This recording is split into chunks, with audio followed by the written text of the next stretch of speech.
In merry England in the time of old, when good King Henry II ruled the land, there lived within the green glades of Sherwood Forest, near Nottingham town, a famous outlaw whose name was Robin Hood. No archer ever lived who could speed a grey goose shaft with such skill and cunning as his, nor were there ever such yeomen as the 70 merry men that roamed with him through the greenwood shades. Right merrily they dwelled within the depths of Sherwood Forest, suffering neither care nor want, but passing the time in merry games of archery or bouts of cudgel play, living upon the king's venison, washed down with draughts of ale of October brewing.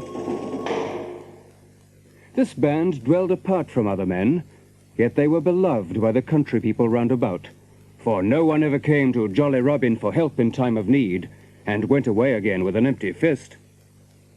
And now I will tell you how it came about that Robin Hood fell afoul of the law.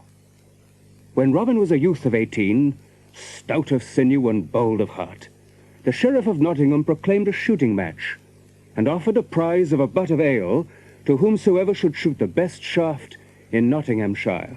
Now will I go too, for fain would I draw a string for the bright eyes of my lass and a butt of good October brewing. So up he got and took his good stout yew bow and a score or more of broad cloth-yard arrows, and started off from Locksley town through Sherwood Forest to Nottingham.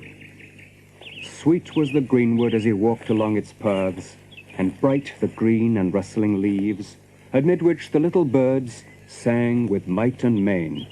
And blithely Robin whistled as he trudged along, thinking of Maid Marian and her bright eyes, for at such times a youth's thoughts are wont to turn pleasantly upon the lass that he loves the best. Suddenly he came upon some foresters, seated beneath a great oak tree. 15 there were in all, making themselves merry with feasting and drinking as they sat around a huge pasty, to which they helped themselves, thrusting their hands into the pie, washing down that which they ate with great horns of ale, which they drew all foaming from a barrel that stood nigh. Each man was clad in Lincoln green, and a fine show they made, seated upon the sward beneath that fair spreading tree. Hello, where goest thou, little lad, with thy 1 penny bow and thy farthing shaft? Now my bow and arrows are as good as thine, and moreover I go to the shooting match at Nottingham town, which same has been proclaimed by our good Sheriff of Nottinghamshire. So he has indeed. There I will shoot with other stout yeomen, for a prize has been offered of a fine butt of ale. Oh, listen to the lad. Why, boy, thy mother's milk is yet scarce dry upon thy lips, and yet thou pratest of standing up with good stout men at Nottingham? Thou who art scarce able to draw 1 string of a 2-stone bow. I'll wager the best of you 20 marks that I hit the clout at 60 rods by the help of our good lady. Well boasted, thou fair infant, well boasted. And well thou knowest that no target is nigh to make good thy wager. He'll be taking ale with his milk next. Hark ye! Yonder at the glade's end I see a herd of deer, even more than 60 rods distant. I'll hold you 20 marks that by leave of Our Lady I cause the best heart among them to die. No, done, and here are 20 marks. I'll wager thou causest no beast to die, with or without the aid of Our Lady. Then Robin took his good yew bow in his hand, and placing the tip at his instep, he strung it right deftly. Then he knocked a broad cloth-yard arrow and, raising the bow, drew the grey goose feather to his ear. The next moment the bowstring rang and the arrow sped down the glade as a sparrowhawk skims in a northern wind. High leapt the noblest deer of all the herd, only to fall dead, reddening the green path with his heart's blood. Ah, how likest thou that shot, good fellow? I knew the wager were mine if it were 300 pounds. Nay, nay, Pay the wages none of thine, and get thee gone straightway, or by all the saints of heaven, I'll baste thy sides until thou'lt never be able to walk again. Knowest thou not that thou hast killed the king's deer? Aye. And by the laws of our gracious Lord and Sovereign King Harry, thine ears should be shaven close to thy head. Catch him! Nay, nay, let him go because of his tender years. Never a word said Robin Hood, but he looked at the foresters with a grim face. Then, turning on his heel, strode away from them down the forest glade. But his heart was bitterly angry, for his blood was hot and youthful, and prone to boil. I'll hurry thee anon, thou overbold lad. Of a sudden, without any warning, one of the foresters sprang to his feet and seized upon his bow and fitted it to a shaft. It was well for Robin Hood that that same forester's head was spinning with ale, for the arrow whistled within 3 inches of Robin's head. He turned around and quickly drew his own bow and sent an arrow back in return. He said I was no archer, but say so now again. The shaft flew straight. The archer fell forward with a cry, and lay on his face upon the ground, his arrows rattling about him from out of his quiver, the grey goose shaft wet with his heart's blood. Then, before the others could gather their wits about them, Robin Hood was gone into the depths of the greenwood. Some started after him, but not with much heart, for each feared to suffer the death of his fellow. So presently they all came and lifted the dead man up and bore him away to Nottingham town. Alas, thou hast found me an archer that will make thy wife to weep, poor forester. I would that thou hadst ne'er said one word to me, or that I had never passed this way, or e'en that my right forefinger had been cut off before this happened. In haste I smote, but grieve I sore at leisure. And so Robin Hood came to dwell in the greenwood that was to be his home for many a year to come, never again to see the happy days with the lads and lasses of sweet Locksley town. For he was outlawed, not only because he had killed a man, but also because he had poached upon the king's deer, and £200 was set upon his head as a reward for whoever would bring him to the court of the king.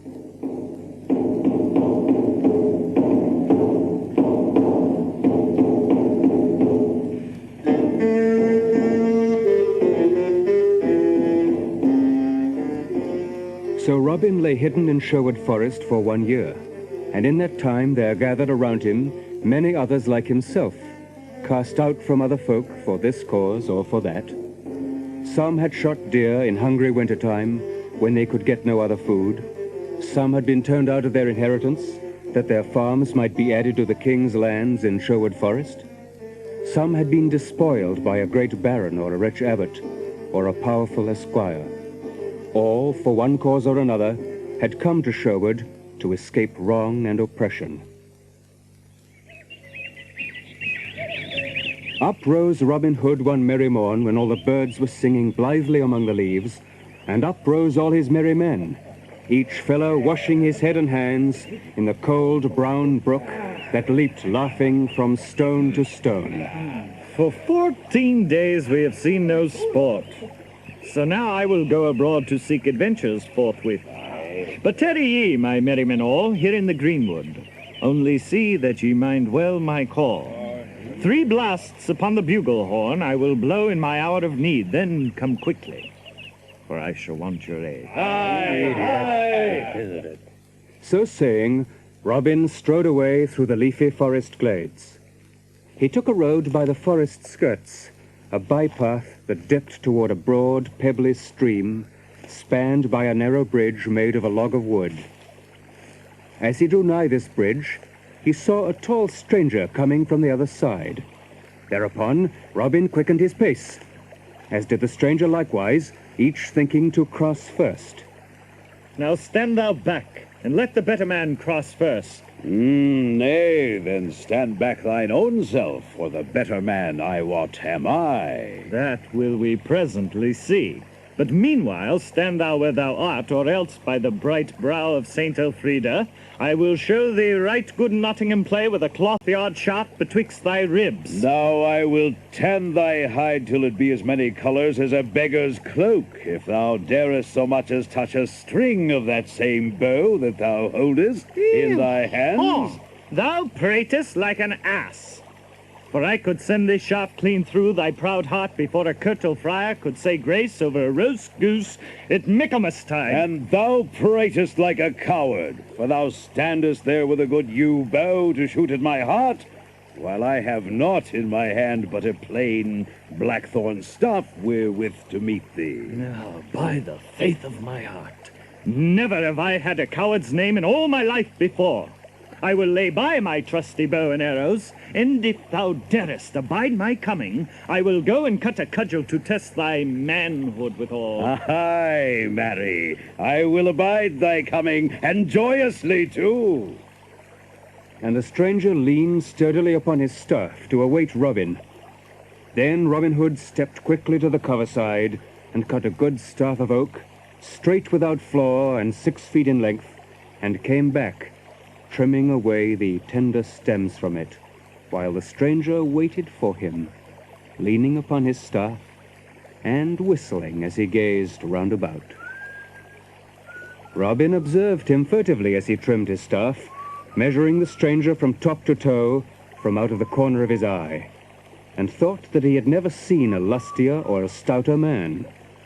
Tall was Robin, but taller was the stranger by a head and a neck, for he was 7 feet in height.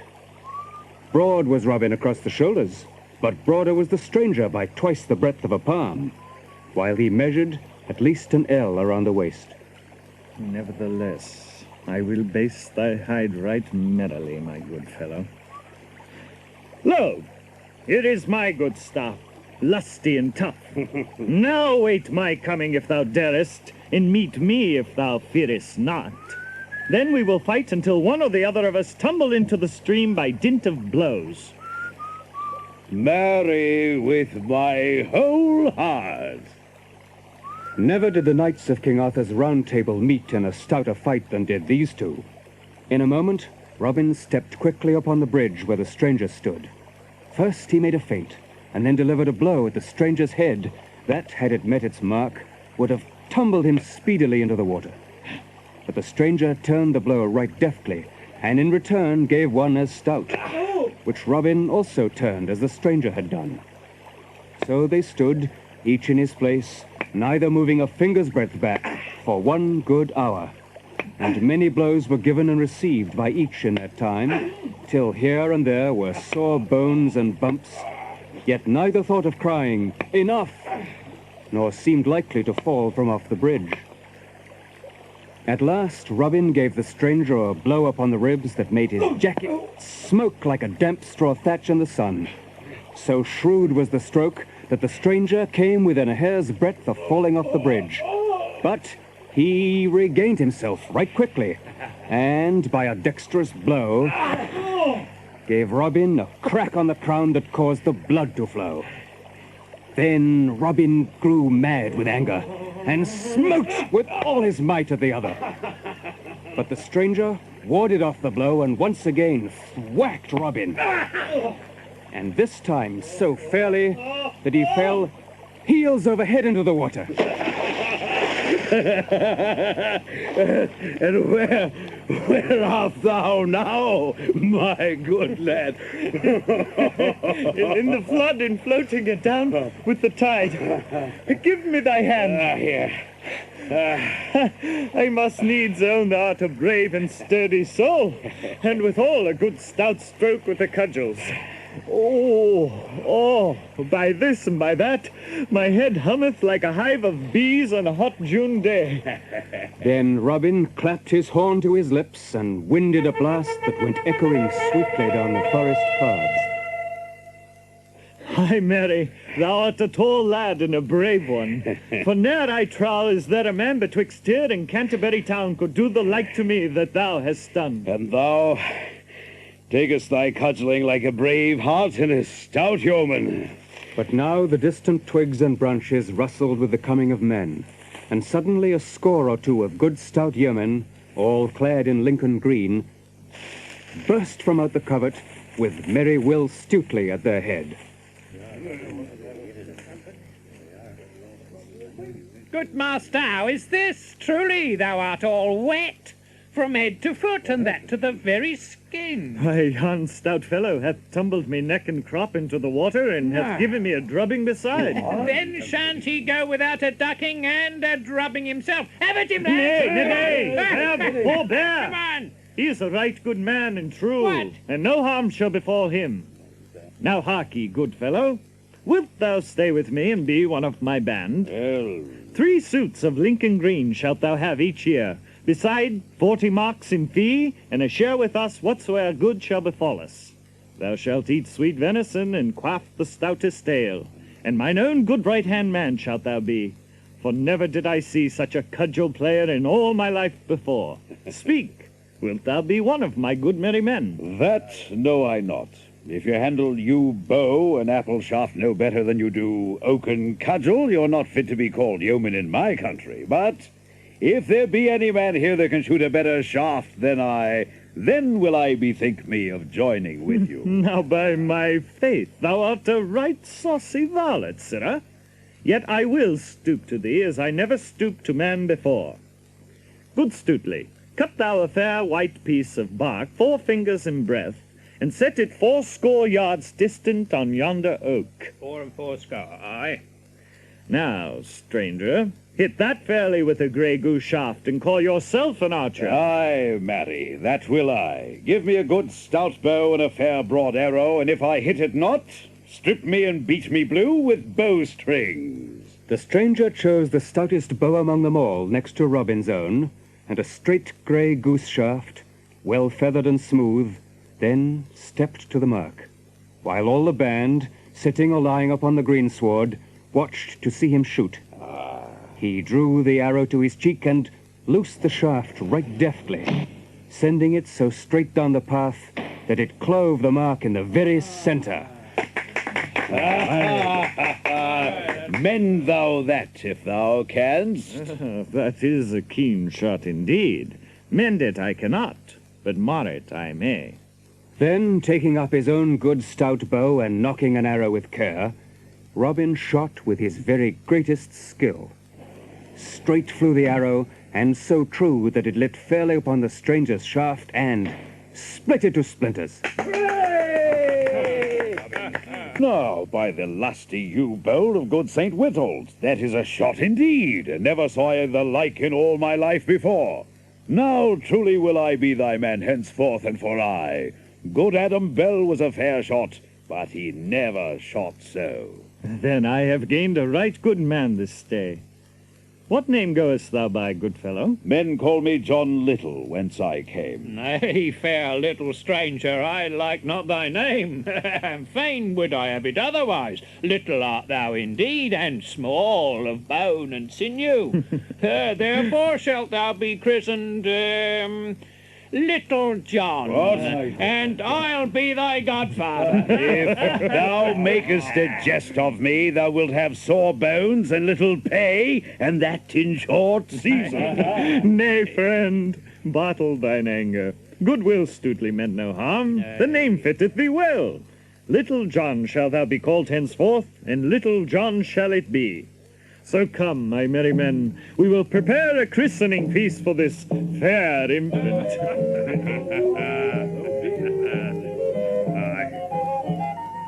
In the depths of the woodland, Robin and his merry band had built huts of bark and branches of trees, and made couches of sweet rushes spread over with skins of fallow deer. Here stood a great oak tree with branches spreading broadly around, beneath which was a seat of green moss, where Robin Hood was wont to sit at feast and at merrymaking with his stout men about him. Here they built a great fire, and roasted a brace of fat does, and broached a barrel of humming ale. Then, when the feast was ready and they all sat down, Robin placed Little John at his right hand, for he was henceforth to be the second in the band. When the feast was done, Will Stutely spoke up. It's no time, boys, I ween, to christen our bonny babe, isn't it so, merry boy? And Then 7 sponsors shall we have? Oh, by St. Dunstan, more than one of you shall rue it if you lay finger upon me. Come on now.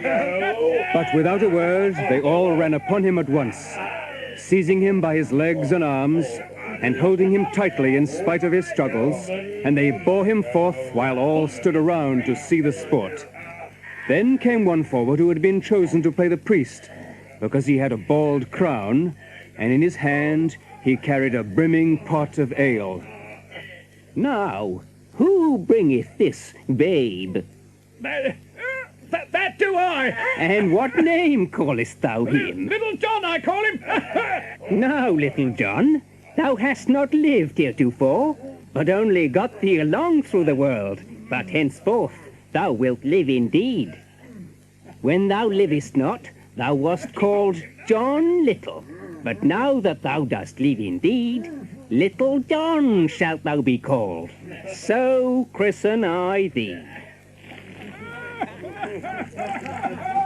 And at these last words, he emptied the pot of ale upon Little John's head. The good brown ale streamed over Little John's beard and trickled from his nose and chin, while his eyes blinked with the smart of it.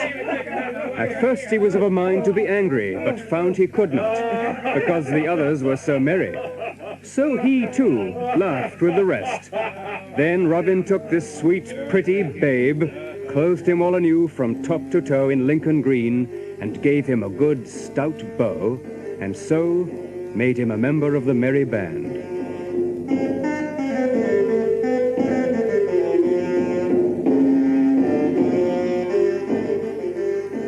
Now the Sheriff of Nottingham swore that he himself would bring this knave Robin Hood to justice, and for 2 reasons.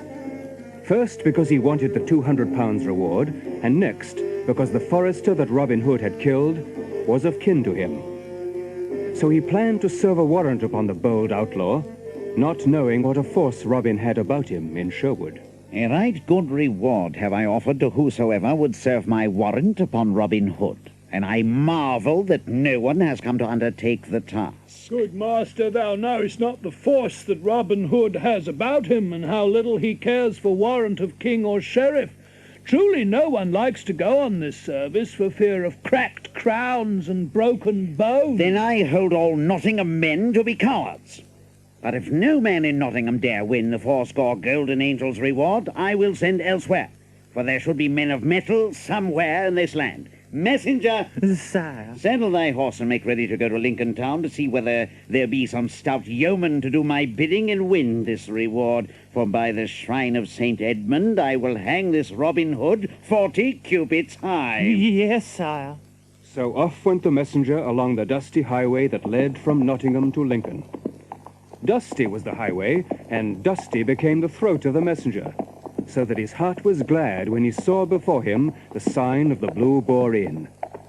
There he saw a party of right jovial fellows, seated beneath the spreading oak that shaded the greensward in front of the door. Magnificent oak. There was a tinker, 2 barefoot friars, and a party of 6 of the king's foresters, all clad in Lincoln green, and all of them were quaffing, humming ale, and singing merry ballads of the good old times. Come, come, join us for this drink. Ho, landlord, bring a fresh pot of ale for each man. Now what news bearest thou so fast, and whither ridest thou today? The good Sheriff of Nottingham town has a mind to serve the king's warrant upon that rogue Robin Hood. But no man could he find to serve this warrant, for fear of cracked pates and broken bones. I am now upon my way to Lincoln town to find of what metal the Lincoln men be. Now come I forsooth from good Banbury town, and no one nigh Nottingham, eh? Nor Sherwood either can hold cudgel with my grip. No. Why, lads, didn't I meet that mad wag Simon of Ely, even at the famous fair at Hertford town, eh? And I beat him in the ring at that place before Sir Robert of Leslie and his lady. Now by the bright eyes of Nan of the Mill, and by mine own mother's son, and that's myself, will I, even I, what to the crab staff, meet this same Robin Hood, and if he obey not the seal of our glorious sovereign King Harry, and the warrant of the good Sheriff of Nottinghamshire, I will so bruise, beat, and bemoil his pate, that he shall never move finger nor toe again. Good tinker, now art thou the man for my farthing. I bet I am. Our good sheriff hath offered 80 angels of bright gold to whosoe'er shall serve the warrant upon Robin Hood. Then I will go with thee, lad. I'll go with thee. One bright morning, soon after this time, Robin Hood started off to Nottingham town to find what was a-doing there, walking merrily along the roadside where the grass was sweet with daisies. As thus he walked down a shady lane, he saw a tinker coming, trolling a merry song as he drew nigh. On his back hung his bag and his hammer, and in his hand he carried a right stout crabstaff full 6 feet long, as thick as his wrist and knotted at the end.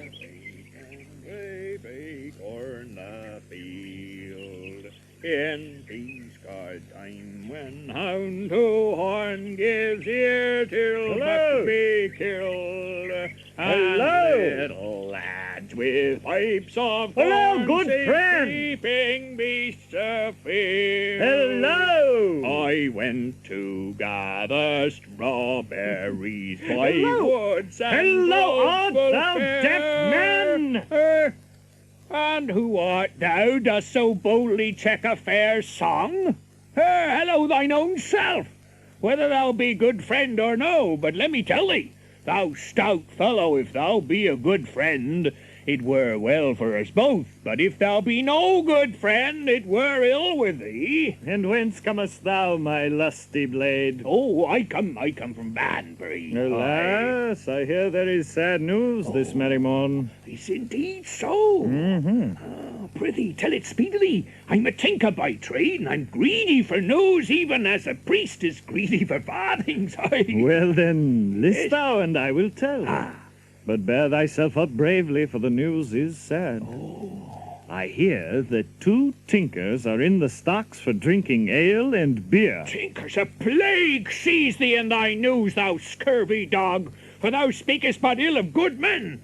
But sad news it is, if there be 2 stout fellows in the stocks. Nay, thou hast missed the mark, and dost but weep for the wrong sow. The sadness of the news lieth in that there be but 2 in the stocks, for the others do roam the country at large. Oh, now by the pewter platter of St. Dunstan, I've a good part of a mind to baste thy hide for thine ill jest. But if men be put in the stocks for drinking ale and beer, I trow thou wouldst not lose thy part either. Well taken, tinker, well taken. Why, thy wits are like beer, and do froth at most when they grow sour.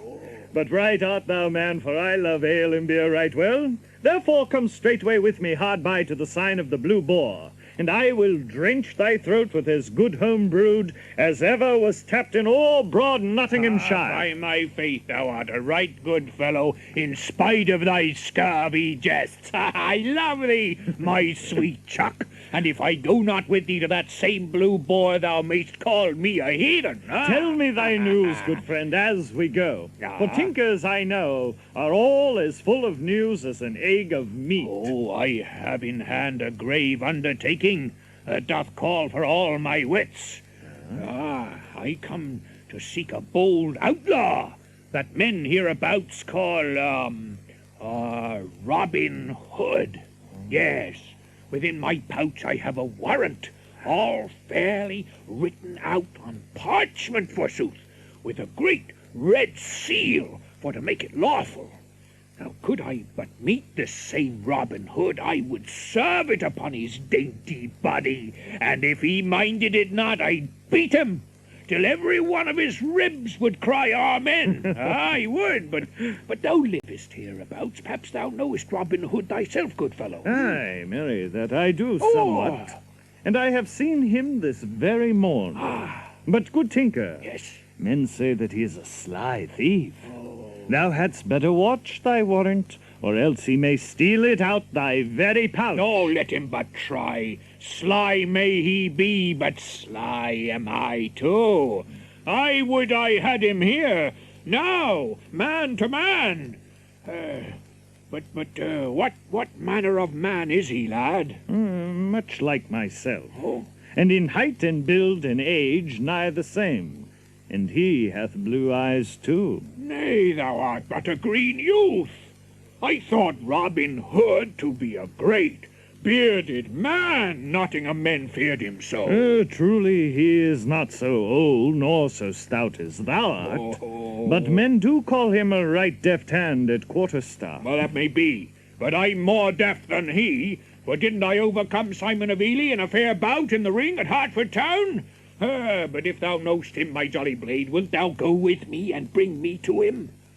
80 bright angels hath the sheriff promised me, if I serve the warrant upon the knave's body, and 10 of them will I give to thee, if thou show'st me him. Aye, that will I. Go. But show me thy warrant, that I may see whether it be good or no. No, that will I not do, even to mine own brother. No man shall see my warrant till I serve it upon that rascal Robin Hood. So be it. If thou show it not to me, I know not to whom thou wilt show it. Well, But here we are at the sign of the Blue Boar. So let us in and taste his brown October.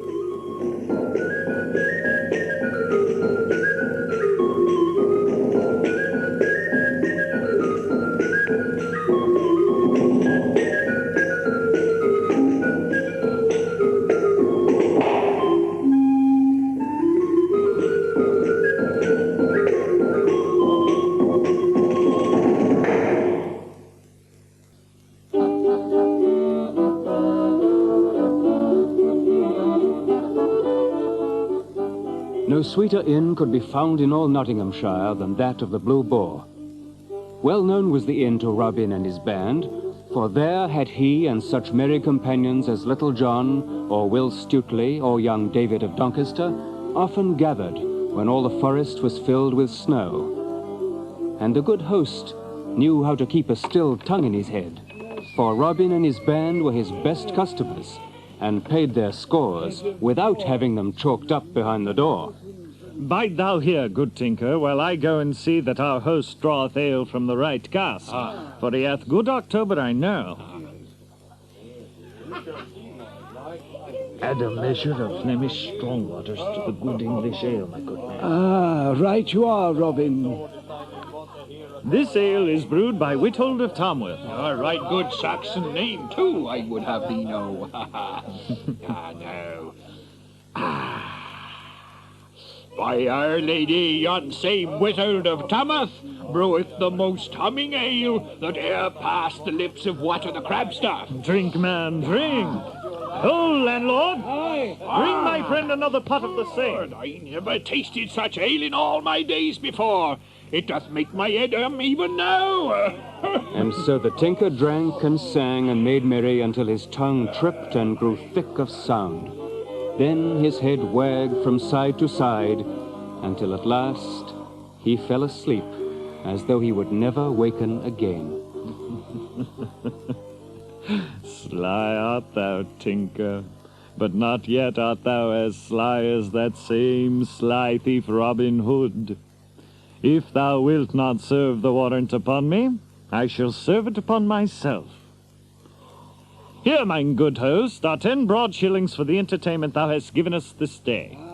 See that thou takest good care of thy fair guest there, and when he wakes thou mayest again charge him 10 shillings also, and if he hath it not, thou mayest take his bag and hammer, and even his coat in payment. Aye, merry Robin, that I will. The tinker slept until the afternoon drew to a close and the shadows grew long beside the woodland edge. Then he awoke. Landlord, Yes, sir. whither hath that knave gone that was with me but now? What knave meaneth your worship? A right stout yeoman I saw with your worship, but I thought that your worship knew him. Now how should I that ne'er have squealed in your sty know all the swine therein? Who was he then, if thou knowst him so well? He it is whom men hereabouts do call Robin Hood. What? Thou didst see me come into thine inn, I a staunch, honest craftsman, and never told me who my company was, well knowing thine own self who he was? Oh, I have a right round piece of mind to crack thy knave's pate for thee. Nay, how knew I that thou knewest him not? I shall spare thy bald crown, but as for this same knave Robin Hood, I go straightway to seek him. And if I do not score his knave's pate, cut my staff into faggots and call me woman. Nay, thou goest not till thou hast paid me my score. What? Didn't he pay thee? Not so much as 1 farthing, and 10 good shillings worth of ale have ye drunk this day. Nay, I say thou goest not away without paying me, else shall our good sheriff know of it. But naught have I to pay thee with, good fellow. Do not good fellow me. Good fellow am I not when it cometh to lose 10 shillings. Pay me that thou owest me in broad money, or else leave thy coat and bag and hammer. If thou stirrest, I have a great dog within, and I will loose him upon thee. Make and open thou the door, and let forth Brian, if this fellow stirs 1 step. No, nay. Nay, take what thou wilt have, and let me depart in peace, and may a plague go with thee. If I catch yon scurvy varlet, I'll swear he shall pay full, with usury, for this trick. So saying, he strode away toward the forest, talking to himself, while the landlord and his worthy dame, and Macon his daughter, stood looking after him, and laughed when he had fairly gone.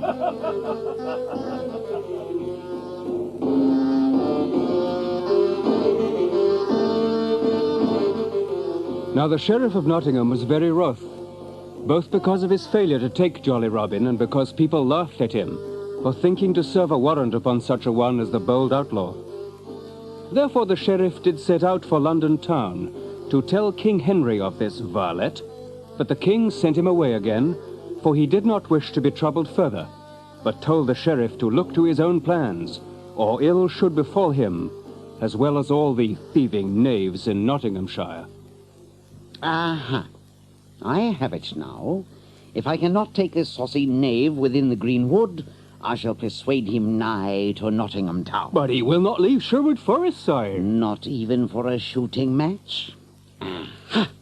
We shall have a grand shooting match, and the prize shall be an arrow of pure beaten gold.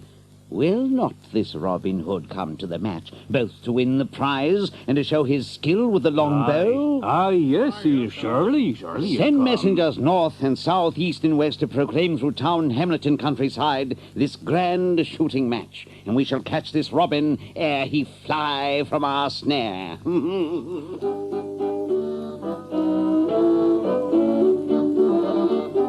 When Robin Hood heard this news, he called all his merry men about him. Our friend the Sheriff of Nottingham hath proclaimed a shooting match, and the prize is to be a bright golden arrow.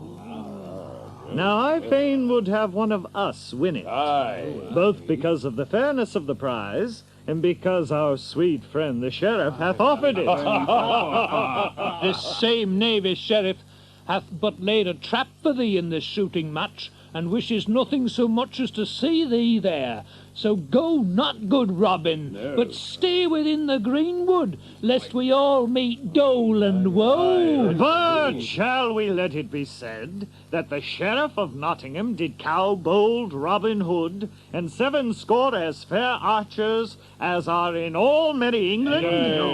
Nay, good David. What thou tellest me maketh me to desire the prize even more than else I should do. But does not the old sage tell us, a hasty man burneth his mouth, and the fool that keepeth his eyes shut falleth into the pit? Aye. Therefore we must meet guile with guile. Now, some of you clothe yourselves as friars, and some as rustic peasants, and some as tinkers or as beggars. But see that each man taketh a good bow or broadsword in case need should arise. As for myself, I will shoot for this same golden arrow, and should I win it, we will hang it to the branches of our good greenwood tree for the joy of all the band. How like you the plan, my merry men all? Good.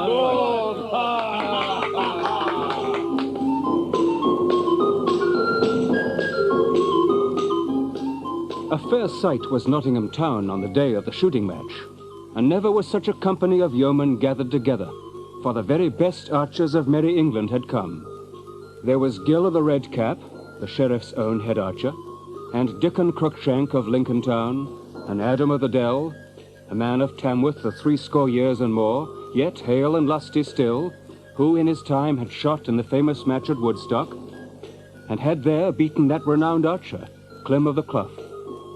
And many more famous men of the longbow were there, whose names have been handed down to us in goodly ballads of the olden time.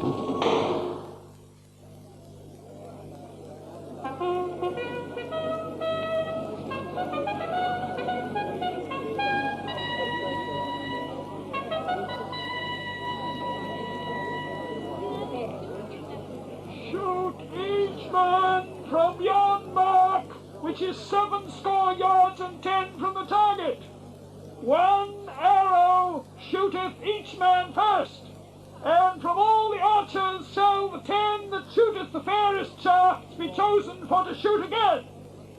2 arrows shooteth each man of these 10, then shall the 3 that shoot the fairest shafts be chosen for to shoot again. 3 arrows shooteth each man of those 3, and to him that shooteth the fairest shafts shall the prize be given. I do not see that knave Robin Hood among the archers. Nor do I, sire, for there is no one clad in Lincoln green. Nevertheless, he may still be there. Let us see when but 10 men shoot, for I know he will be among the 10, or I know him not. And now the archers shot, each man in turn, and the good folk never saw such archery as was done that day. 6 arrows were within the clout, 4 within the black, and only 2 smote the outer ring, so that when the last arrow sped and struck the target, all the people shouted aloud, for it was noble shooting. Who are the 10 men left in the match? 6 famous archers, sir. 2 yeomen and 2 strangers. Gill of the Red Cap, Adam of the Dell, Dickon Crookshank, William O'Leslie, let's see now, Hubert O'Cloud, and Swilling Hartford are all there. Now, seest thou Robin Hood among the others? Nay, that I do not, your worship. Of the 2 yeomen, one is too tall, the other 2 short for that bold knave. The tattered stranger in scarlet hath a beard of brown, but Robin's beard is as yellow as gold. Aye. Besides, the man is blind of one eye. The other stranger in blue hath not the broad shoulders of Robin Hood. Then Robin Hood is a coward as well as a rogue, and dares not show his face among good men and true. After the 10 had each shot 2 arrows, but 3 men were left. 1 was Gill of the Red Cap, 1 the tattered stranger in scarlet, and 1 Adam of the Dell. Now, shoot thou well, Gilbert. If thine be the best shaft, 50 broad silver pennies will I give thee beside the prize. Truly, I will do my best.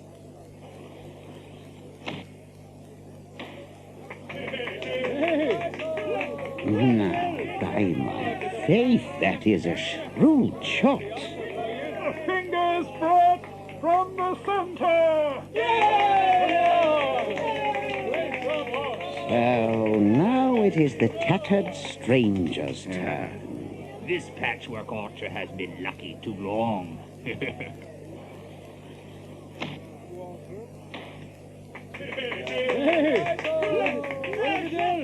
By all the saints in paradise, that is a lovely shaft in very truth. Nearer the center than the other by twice the length of a barley corn. Then Adam of the Dell shot, and his arrow lodged close beside the stranger's. Then each shot again, and once more each arrow lodged within the clout, but again the stranger's shot was the best. With his last arrow, Gilbert struck close beside the spot that marked the very center. Well done, Gilbert. I believe the prize is thine, and right fairly won. Now, thou ragged knave, let me see thee shoot a better shaft than that. All the crowd had hushed. Naught spake the stranger, but took his place. Then he drew his trusty yew bow, holding it drawn but a moment, then loosed the string. Straight flew the arrow, and so true that it smote a grey goose feather from off Gilbert's shaft, which fell fluttering through the sunlit air as the stranger's arrow lodged close beside his of the red cap, and in the very center. No one spoke a word for a while, and no one shouted, but each man looked into his neighbor's face amazedly. Then it was Adam o' the Dell to shoot. Nay, 20 years and more have I shot sharp, and maybe not all times bad, but I shoot no more this day. For no man can match with yon stranger, whosoe'er he may be. Here, good fellow, take thou the prize, and well and fairly hast thou won it, I trow. What may thy name be, and whence comest thou? Men do call me Jock of Teviotdale, and thence am I come. Then by Our Lady, Jock, thou art the fairest archer that ever mine eyes beheld. I trow thou drawest better bow than that same coward knave Robin Hood, that dared not show his face here this day. Say, good fellow, wilt thou join my service? Nay, that will I not. I will be mine own, and no man in all merry England shall be my master. Then get thee gone, and a plague seize thee. And by my faith, I've a good part of a mind to have thee beaten for thine insolence. That same day, in the depths of Sherwood, the tattered stranger in scarlet stripped away his rags and showed himself, all clothed in fair Lincoln green. Easy come these things away, but walnut stain cometh not so speedily from yellow hair. It was Robin Hood himself that had won the prize from the sheriff's very hands. And to let the sheriff know who it was that won the golden arrow, Robin Hood sent Little John and Will Stutely to the sheriff's great hall, where they shot an arrow through the window, which fell rattling among the dishes on the banquet table. Around the shaft was a fine scroll, which was brought to the sheriff, who unrolled and read it, while the veins upon his forehead swelled and his cheeks grew ruddy with rage. And this is what he read. Now heaven bless thy grace this day, say all in sweet Sherwood, for thou didst give the prize away to merry Robin Hood.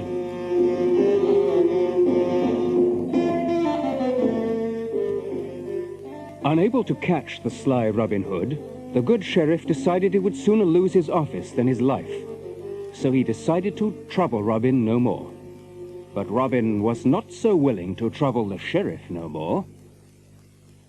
One day, as he strolled blithely along the edge of Sherwood, he met a lusty butcher driving a fine mare and riding in a stout new cart, all hung about with meat. Good morrow to thee, jolly fellow. Thou seemest happy this merry morn. Aye, that I am, and why shouldn't I be so? Am I not hale in wind and limb?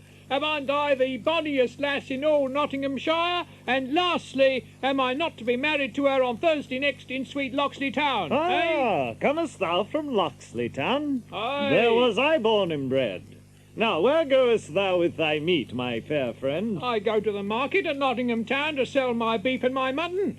But who art thou that comest from Locksley Town? A yeoman am I, and men do call me Robin Hood. Oh, now by Our Lady's grace well do I know thy name, and many a time have I heard thy deeds both sung and spoken of, but heaven forbid that thou shouldst take my purse. Not so much as 1 farthing would I take from thee, for I love a fair Saxon face right well, more especially when it cometh from Locksley Town, and most especially when the man that owneth it is to marry a bonny lass on Thursday next. But come, tell me, for what price wilt thou sell me all of thy meat and thy horse and cart? Oh, at 4 marks do I value meat, cart, and mare. But if I don't sell all my meat, I'll not have 4 marks in value. Here in this purse are 6 marks. Wilt thou close a bargain with me and take 6 marks for thine outfit? Now may the blessings of all the saints fall on thine honest head. Nay, many do like me and wish me well, but few call me honest. Now get thee gone back to thy lass, and give her a sweet kiss from me. I will. So saying, Robin donned the butcher's apron, climbed into the cart, and drove off through the forest to Nottingham town.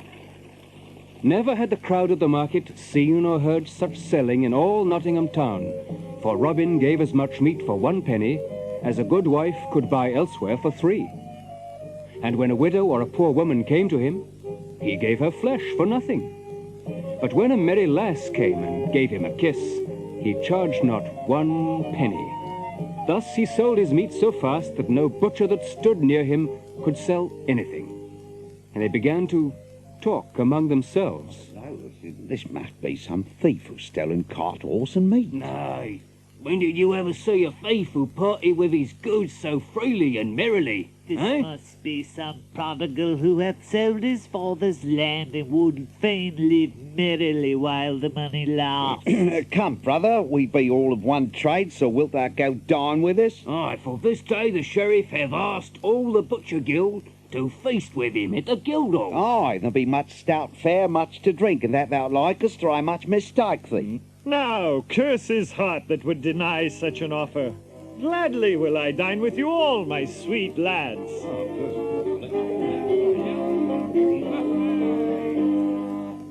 So off they all went to the Guildhall to dine with the sheriff.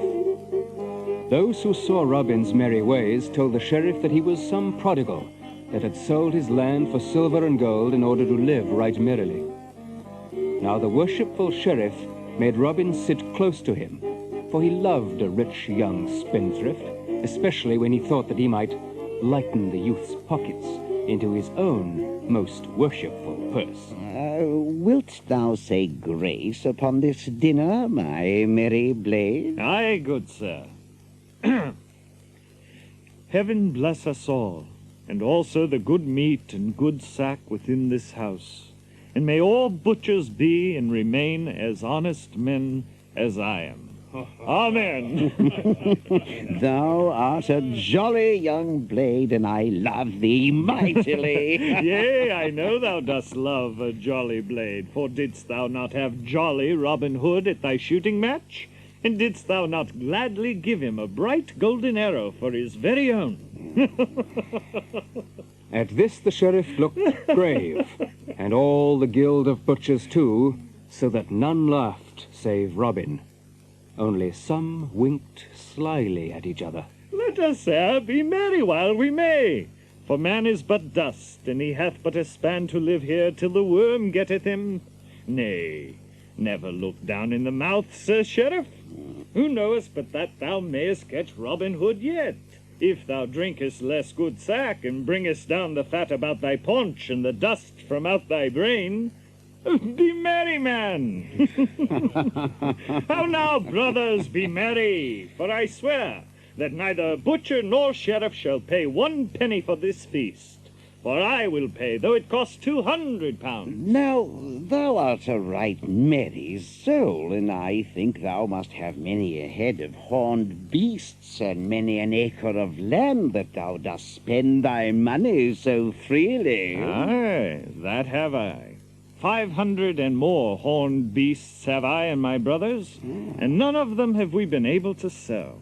As for my land, I have never asked my steward how many acres I have. If thou canst not sell thy cattle, good youth, it may be I will find a man that will lift them from thy hands.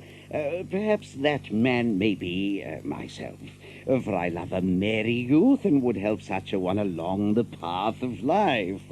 Now, how much dost thou want for thy horned cattle? Well, they are worth at least £500. Hey, well, do I love thee, and fain would I help thee along, but £500 in money is a good round sum. I will give thee £300 for them all, and that in good, hard silver and gold. Ah, thou old miser! Well thou knowest that so many horned cattle are worth 700 pounds and more, and even that is but small for them. And yet thou, with thy grey hairs and 1 foot in the grave, wouldst trade upon the folly of a wild youth. Thou tryest my patience. Nay, look not on me as though thou hadst sour beer in thy mouth, man. I will take thine offer, for I and my brothers do need the money. We lead a merry life, and no one leads a merry life for a farthing. So I will close the bargain with thee. But mind that thou bringest a good 300 pounds with thee, for I trust not one that driveth so shrewd a bargain. I will bring the money, but what is thy name, good youth? Men call me Robert O'Locksley. Then, good Robert O'Locksley, I will come this day to see thy horned beast. Truly my brothers will be thankful to thee for thy money. Thus the bargain was closed, but many of the butchers talked among themselves of the sheriff, saying that it was but a scurvy trick to cheat a poor spendthrift youth in this way. But the two set forth upon their way, the sheriff riding upon his horse, and Robin running beside him. They journeyed until they came to the verge of Sherwood Forest, when the sheriff grew quiet and ceased his laughter. Nay, heaven and its saints preserve us this day from a rogue men call Robin Hood. Nay, thou mayest set thy mind at rest. For well do I know Robin Hood, and well do I know that thou art in no more danger from him this day than thou art from me. I like not that thou seemest so well acquainted with this bold outlaw, and I wish that I were well out of Sherwood Forest. But still they travelled deeper into the forest shades, and the deeper they went, the quieter grew the sheriff. At last they came to where the road took a sudden bend, and before them a herd of deer went tripping across the path. Then Robin Hood came close to the sheriff, and pointing his finger, he said, These are my horned beasts, good master sheriff. How dost thou like them? Are they not fat and fair to see? Now, fellow, I would I were well out of this forest, for I like not thy company. Go thou thy known path, good friend, and let me but go mine. Nay, stay a while, for I would thou shouldst see my brothers, who own these fair horned beasts with me. So saying, Robin clapped his bugle to his mouth, and winded 3 merry notes, and presently up the path came leaping 50 good stout yeomen, with Little John at their head. And they took the sheriff into the heart of the greenwood, where they all sat down and feasted and drank merrily together, until the sun was low, and the half-moon glimmered with a pale light betwixt the leaves of the trees overhead. I thank you all, good yeomen, for the merry entertainment ye have given me this day. Right courteously have you used me, showing therein that ye have much respect for our glorious king and his deputy in brave Nottinghamshire. But the shadows grow long, and I must away before darkness comes, lest I lose myself within the forest. If thou must go, worshipful sir, go thou must. But thou hast forgotten one thing. Nay, I forgot not. But I say thou hast forgot something. We keep a merry inn here in the greenwood, but whoever becometh our guest must pay his reckoning. Well, jolly boys, we've had a merry time together today, and even if ye had not asked me, I would have given you a score of pounds for the sweet entertainment I have had. By my faith, Sir Sheriff, I would be ashamed to show my face if I did not reckon the king's deputy at 300 pounds. Is it not so, my merry men all? 300 devils! Think ye that your beggarly feast was worth 3 pounds, let alone 300? Nay, speak not so boldly, your worship. I do love thee for the sweet feast thou hast given me this day in merry Nottingham town. But there be those here who love thee not so much. Good sheriff, be advised by me. Pay thy score without more ado, or maybe it may fare ill with thee. As he spoke, the sheriff's ruddy cheeks grew pale, and he said nothing more, but looked upon the ground and gnawed his nether lip. Then slowly he drew forth his fat purse and threw it upon the cloth in front of him. Now, take the purse, Little John, and see that the reckoning be right. Good Sheriff, never have we had so worshipful a guest before. And as the day waxeth late, I will send one of my young men to guide thee out of the forest steps. Nay, heaven forbid. I can find mine own way, good man, without aid. Then I will put thee on the right track mine own self. Now fare thee well, good Sheriff. And when next thou thinkest to despoil some poor prodigal, remember thy feast in Sherwood Forest.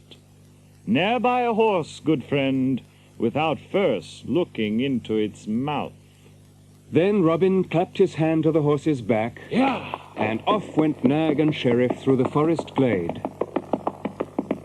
Then bitterly the sheriff rued the day that first he meddled with Robin Hood, for all men laughed at him, and many ballads were sung by folk throughout the country of how the sheriff went to shear and came home shorn to the very quick.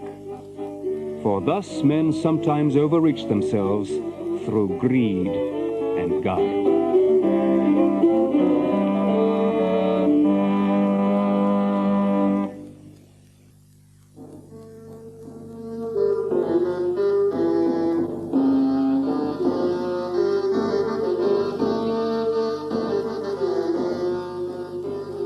Now after Little John had gone to Nottingham Fair, and through his cudgel play and his right fair skill with the longbow won the prize, he entered the sheriff's service, for the worshipful sheriff did not recognize Little John.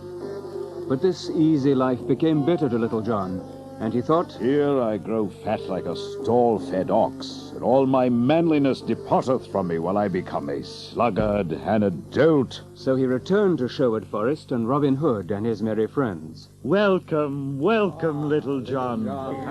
For long hath it been since we have heard from thee, though we all knew that thou hadst joined the sheriff's service. Right merrily have I lived at the Lord Sheriff's, but I have missed this merry greenwood life. Thou art in time to stir those lazy bones of thine, for we have no cloth of Lincoln green in all our store.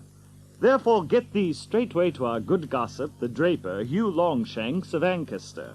Bid him send us 20 score yards of hair cloth, and mayhap the journey may take some of the fat from off thy bones that thou hast gotten from lazy living at our dear sheriff's. I may have more flesh upon my joints than I once had, yet flesh or no flesh, I doubt not that I could still hold my place and footing upon a narrow bridge against airy yeoman in Sherwood, even though he had no more fat about his bones than thou hast, good master. Nay, heaven forbid that I should doubt thee, for I care for no taste of thy staff myself, Little John. Nevertheless, go thou as I bid to our good Hugh for the cloth of Lincoln green. Then up got Little John, and taking a bag of gold, set forth upon his journey. Finally he came to where the path branched, one leading on to Ancaster, and the other, as Little John well knew, to the Merry Blue Boar Inn. At the sight of these two roads, two voices began to alarm within him. There lies the road to the Blue Boar.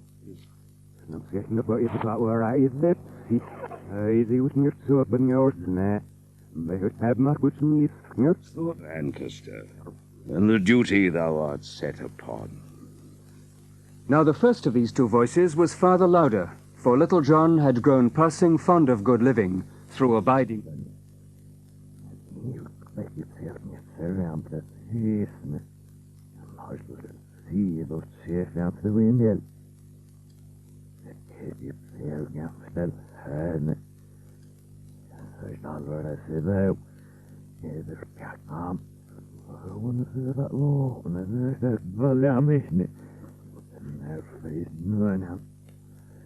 Which is to do a thing as Little John did, one finds no lack of reasons for the doing. So he spent the day making merry at the Blue Boar Inn, and started again on the morrow to Ancaster. Now as Little John stepped blithely along, thinking of nothing but of such things as the sweetness of the hawthorn buds that bedecked the hedgerows, or gazing upward at the lark that, springing from the dewy grass, hung aloft on quivering wings in the yellow sunlight, pouring forth its song that fell like a falling star from the sky, he presently caught sight of a man wearing a brown cowhide cap, moving among the bushes. I do much wonder what yon knave is after, that he should go thus peeping and peering about. I verily believe yon scurly varlet is no better than a thief, and cometh here after our own and the good king's done dear. This matter must be looked into. Hillo! What art thou doing there, thou naughty fellow? Who art thou that comest ranging Sherwood's paths? Truly thou hast an evil countenance, and I do think thou art after our good king's deer. Nay, thou liest in thy teeth. I am no thief, but an honest craftsman. As for my countenance, well, it is what it is. And for the matter of that, thine own is none too pretty, thou saucy fellow. Wouldst thou give me back talk? Now I have a great part of a mind to crack thy pate for thee. I would have thee know, fellow, that I am, as it were, one of the king's foresters. Leastwise I and my friends do take good care of our noble sovereign's deer. I care not who thou art, and unless thou hast many more of thy kind by thee, thou canst never make Arthur a Bland cry a mercy. Is it so? Now, by my faith, thou saucy rogue, Arthur a Bland, thy tongue hath led thee into a pit thou wilt have a sorry time getting out of, for I will give thee such a drubbing as never hast thou had in all thy life before. Oh, big words, ne'er kill so much as a mouse. Who art thou that talkest so freely of cracking the head of Arthur a Bland? If I do not tend thy hide this day, as ne'er I tend a calf's hide in all my life before, split my staff into skewers for lamb's flesh, and call me no more brave man. Look to thyself, fellow. Come on. Now news had been brought to Robin Hood how that Little John, instead of doing his bidding, had passed by duty for pleasure, and so had stopped overnight with merry company at the Blue Boar Inn, instead of going straight to Ancaster. So as Robin walked along the path in search of Little John, putting together the words he would use to chide him, he heard the loud and angry voices and the sound of fighting. So cautiously he made his way through the thickets whence the voices came, and, pushing aside the leaves, peeped into the little open space where Little John and Arthur a Bland were fighting.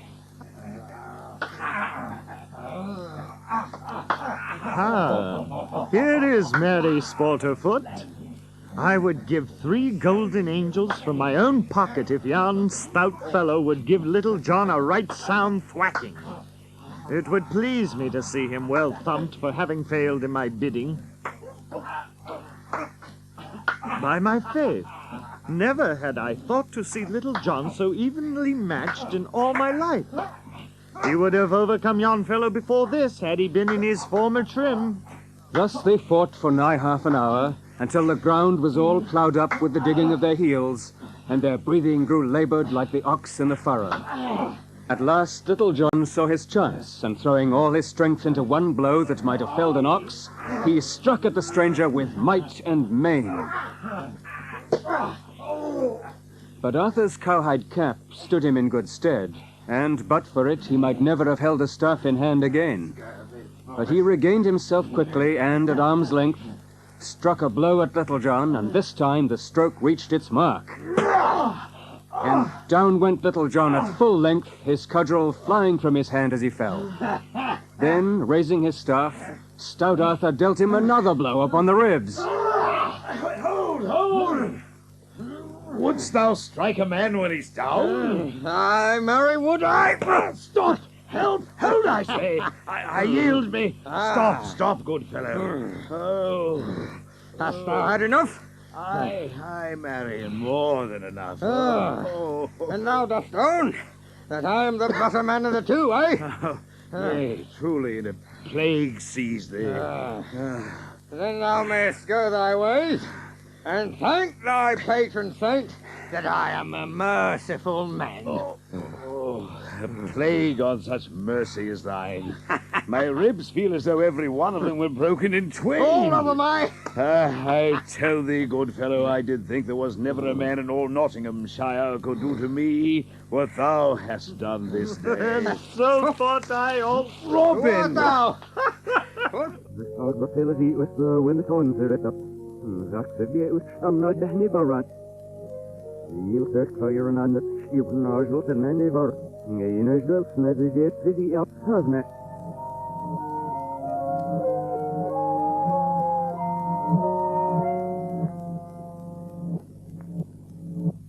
And now, what may be thy name? Arthur of Blyth. I have heard thy name before. This poor yeoman whom thou hast so belaboured is counted the best hand at the quarterstaff in all England. Truly? His name is Little John. Little And John? mine is Robin Hood. How? Art thou indeed the great Robin Hood? Aye. And is this the famous Little John? Marry, had I known who thou art, I would never have been so bold as to lift my hand against thee. Let me help thee to thy feet, good Master Little John, and let me brush the dust off of thy coat. Nay, I can help myself, good fellow, without thy aid. And let me tell thee, had it not been for that vile cowskin cap of thine, it would have been ill for thee. It's a good one. day. Wilt thou join my band, good Arthur? For I make my vow that thou art one of the stoutest men that ever mine eyes beheld. Oh, will I join thy band? Aye, marry, will I. Aye, for a merry life. Away with tan bark and filthy vats and foul cowhides. I will follow thee to the ends of the earth, good Robin, and not a herd of dun deer in all the forest but shall know the sound of the twang of my bowstring.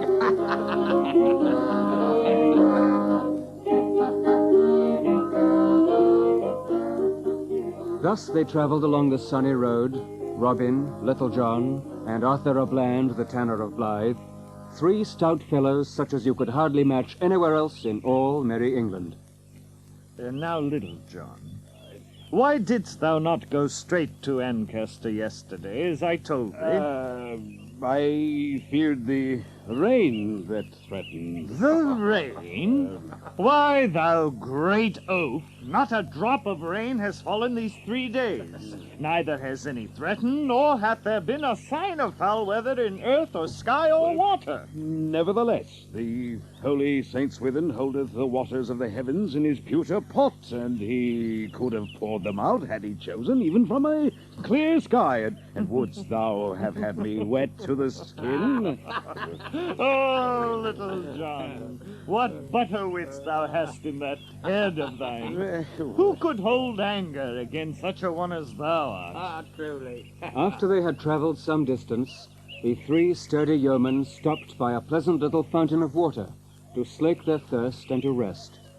All was so pleasant and so full of the gentle joys of the bright Maytime that for a long time none of the 3 cared to speak, but each lay on his back, gazing up through the trembling leaves of the trees to the bright sky overhead. Then Robin spied a young man walking slowly down the highway, and in his hand he bore an early rose, which he smelled at daintily now and then. Hey, day. Yon is a gaily feathered bird, I take my vow. Aye, a fine figure he cuts with his doublet of scarlet silk, and his stockings also. He hath a handsome sword. By my life, saw ye e'er such a pretty mincing fellow? Truly his clothes have overmuch prettiness for my taste. But nevertheless his shoulders are broad and his loins are narrow. And seest thou, good master, how his arms hang from his body? They dangle not like spindles, but hang stiff and bent at the elbow. I take my vow, there be no bread and milk limbs in those fine clothes, but stiff joints and tough sinew. Aye, methinks thou art right, friend Arthur. I do verily think that yon is no such rose-leaf and whipped cream gallant as you would have one taken to be. The sight of such a fellow doth put a nasty taste into my mouth. Look how he doth hold that fair flower betwixt his thumb and finger, as he would say, Good Rose, I like thee not so ill, but I can bear thy odour for a little while. I wonder who he be. Some great baron's son, I doubt not, with good and true men's money lining his purse. By Saint Dunstan, Saint Alfred, Saint Withold, and all the good men in the Saxon calendar, it doth make me mad to see such gay lordlings from over the sea go stepping on the necks of good Saxons, who owned this land before ever their great-grandsires chewed pig's fat. Why, how now, master? What heat is this? Thou dost set thy pot a-boiling and no bacon to cook. Methinks yon fellow's hair is overlight for Norman locks. He may be a good man and true, for aught thou knowest. I'll wager my head for a leaden farthing he is what I say. So, lie ye both here till I show you how I drub this dainty fellow. So saying, Robin Hood stepped forth from the shade of the beech tree and went and stood in the middle of the road with his hands on his hips in the stranger's path. Meanwhile, the stranger walked slowly forward, smelling his rose and looking this way and that and everywhere, except at Robin. Hold! Stand where thou art. Why should I hold, good fellow, and wherefore should I stand where I am? Nevertheless, as thou dost desire that I should stay, I will abide for a short time, that I may hear what thou mayst have to say to me. As our old sage Swanthold saith, he who is fat from over-living must needs lose blood. I would have thee know, fair friend, that I levy a certain toll upon such as come hereabouts.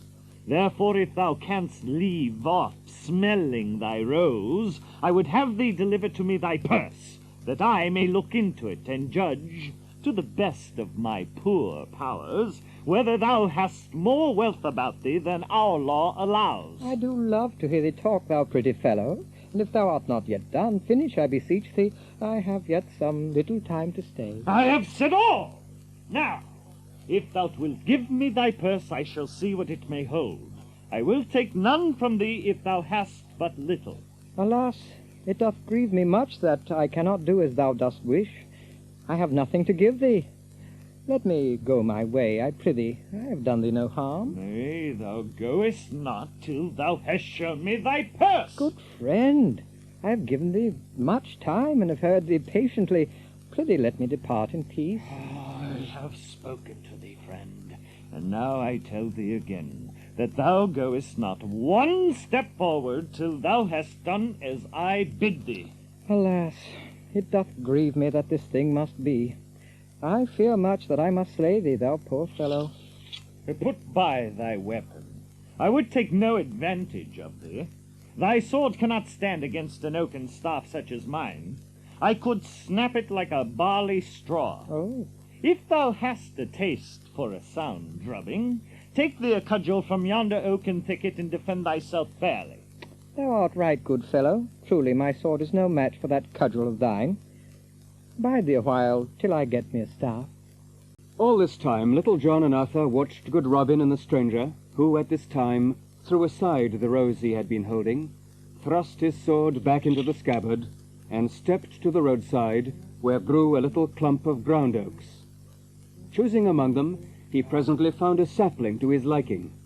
He did not cut it, but rolling up his sleeves a little way, he laid hold of it, placed his heel against the ground, and with one mighty pull, plucked the young tree up by the roots from the very earth.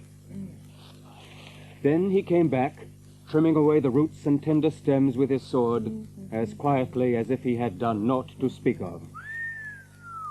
By the breath of my body, sawest thou that, Arthur? Aye, marry, I think our poor master will stand but an ill chance with yon fellow.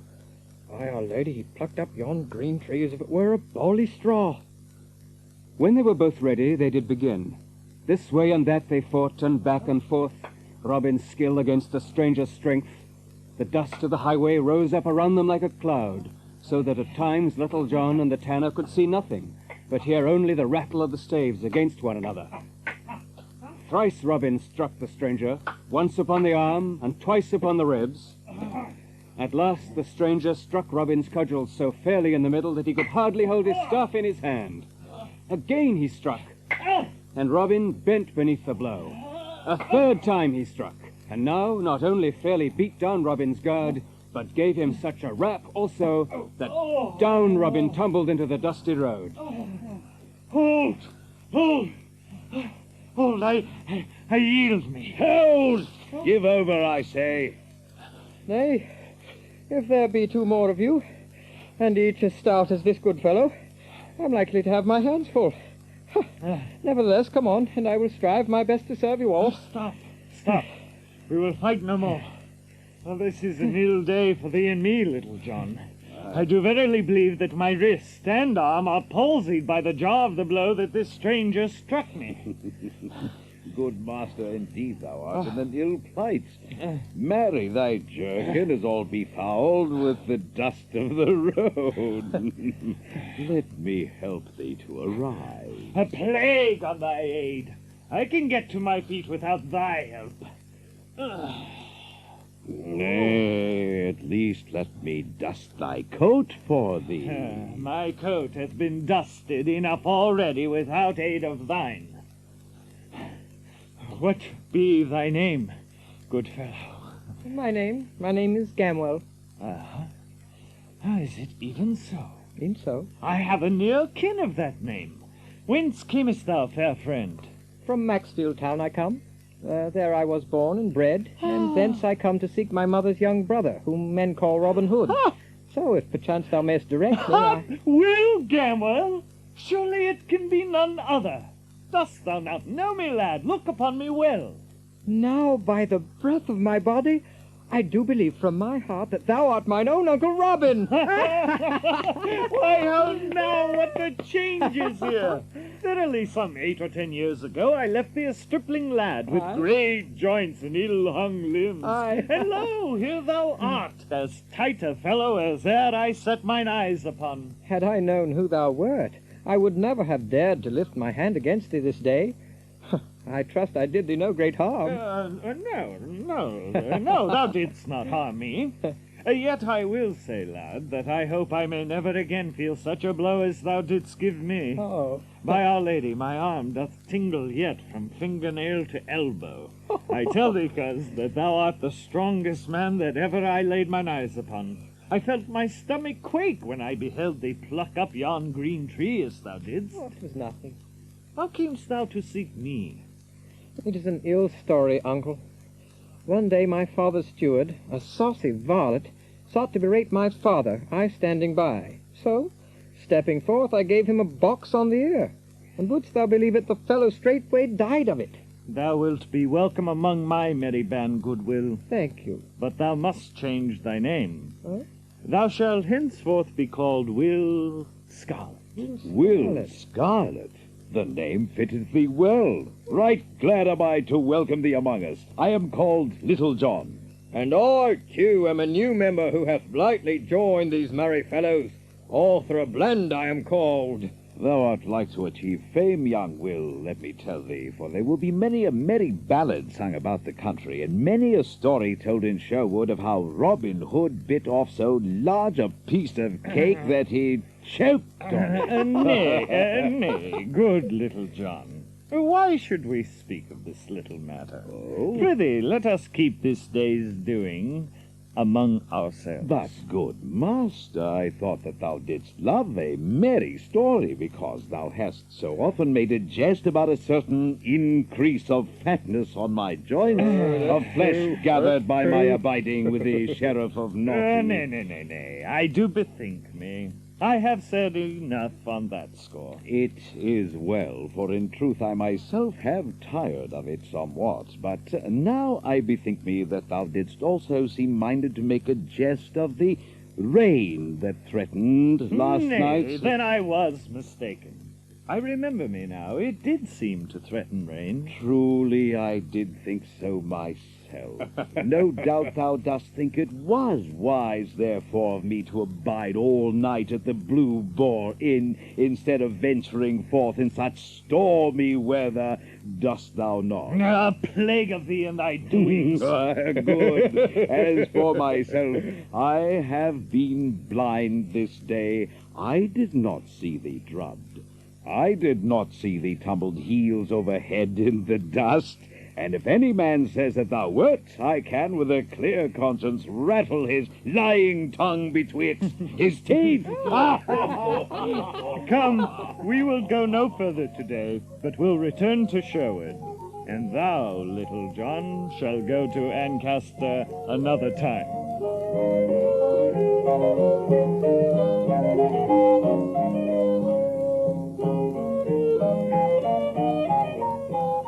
When the 4 yeomen had travelled for a long time toward Sherwood again, high noontide being past, they began to wax hungry. I would that I had somewhat to eat.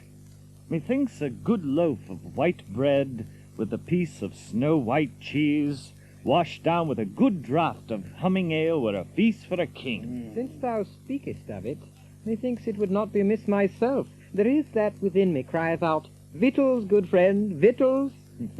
I know a house nearby, and had I but money, I would bring ye that ye speak of. I have money by me, good master. Why, so thou hast, Little John. How much money will it take, good Arthur, to buy us meat and drink? I think that 6 broad pennies would buy food enough for a dozen men. Then give him 6 pennies, Little John. For methinks food for 3 men will about fit my need. So Arthur left and returned bearing a great brown loaf of bread and a fair round cheese and a goatskin full of ale. And the good yeomen ate every crumb of bread and cheese and had many a pull at the ale until all were full enough. Have ye ever heard of the wooing of Sir Keith, the stout young Cornish knight, in good King Arthur's time? Methinks I have heard somewhat of it.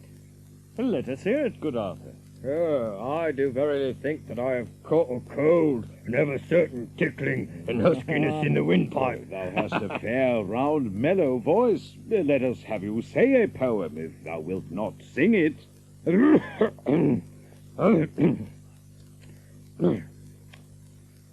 King Arthur sat in his royal hall, and about on either hand was many a noble lordling tall, the greatest in the land. Sat Lancelot with riven locks, Gawain with golden hair, Sir Tristram Kai who kept the locks, and many another there. And through the steined windows bright, from all the red-tiled eaves, the sunlight flies with coloured light on golden helms and greaves. But suddenly a silence came about the table round, for up the hall there walked a dame, bent nigh unto the ground. Her nose was hooked, her eyes were bleared, her locks were lank and white. Upon her chin there grew a beard, she was a gruesome sight. And so with crawling step she came, and kneeled at Arthur's feet. Quoth Kay, "She is the foulest dame that ever my sight did greet." "O mighty king, of thee I crave a boon on bended knee." 'Twas thus she spoke. "What wouldst thou have," quoth Arthur, "king, of me?" Quoth she, "I have a foul disease, doth gnaw my very heart, and but one thing can bring me ease, or cure my bitter smart. There is no rest, no ease for me north, east, or west, or south, till Christian knight will willingly thrice kiss me on the mouth. Nor wedded may this child have been that giveth ease to me, nor may he be constrained, I ween, but kiss me willingly.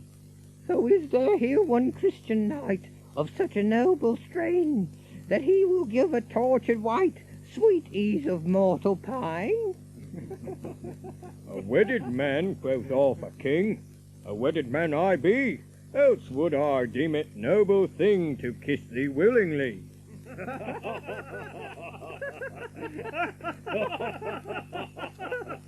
"Now, Lancelot, in all men's sight thou art the head and chief of chivalry. Come, noble knight, and give her quick relief. But Lancelot, he turned aside and looked upon the ground, for it did sting his haughty pride to hear them laugh around. Come thou, Sir Tristram, quoth the king. Quoth he, it cannot be, for ne'er can I my stomach bring to do it willingly. Wilt thou, Sir Kay, thou scornful wight? Quoth Kay, nay, by my troth. What noble dame would kiss a knight that kissed so foul a mouth?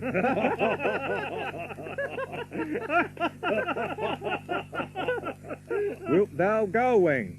I cannot, king. Sir Geraint? Nay, not I. My kisses no relief could bring, for sooner would I die. Then up and spake the youngest man of all about the board. Now such relief as Christian can, I'll give to her, my lord. It was Sir Keith, a youthful knight, yet strong of limb and bold, with beard upon his chin as light as finest threads of gold. Quoth Kay, he hath no mistress yet, that he may call his own, but here is one that's quick to get, as she herself has shown. He kissed her once, he kissed her twice, he kissed her 3 times o'er, and wondrous change came in a trice, and she was foul no more. Her cheeks grew red as any rose, her brow as white as lawn, her bosom like the winter snows, her eyes like those of fawn. Her breath grew sweet as summer breeze that blows the meadows o'er, her voice grew soft as rustling trees, and cracked and harsh no more. Her hair grew glittering like the gold, her hands as white as milk, her filthy rags so foul and old was changed to robes of silk. In great amaze the knights did stare. Quoth Kay, I make my vow, if it will please thee, lady fair, I'll gladly kiss thee now. But young Sir Keith kneeled on one knee, and kissed her robe so fair. Oh, let me be thy slave, said he, for none to thee compare. She bent her down and kissed his brow, she kissed his lips and eyes. Quoth she, thou art my master now, my lord, my love, arise. And all the wealth that is mine own, my lands I give to thee. For never knight hath lady shown such noble courtesy. Bewitched was I, in bitter pain, but thou hast set me free. So now I am myself again, I give myself to thee. Yea, truly it is a fair ditty, good Arthur. And it hath a certain motive in it, that a duty which seemeth to us sometimes ugly and harsh, when we do kiss it fairly upon the mouth, so to speak, is no such foul thing after all. And when we kiss a pleasure that appeareth gay, it turneth foul to us. Truly such a thing hath brought thee sore thumps this day, my little John. So the merry band returned and entered the forest once more, and were lost to sight. That night, with songs and jesting and laughter that echoed through the deeper and more silent nooks of the forest, Robin Hood and his merry men held their feast in honor of their new friends. And since Little John's tongue was ever one that was not easy of guidance, inch by inch the whole story of his fight with the Tanner and Robin's fight with Will Scarlet leaked out. And so I have told it that you may laugh at the merry tale along with me.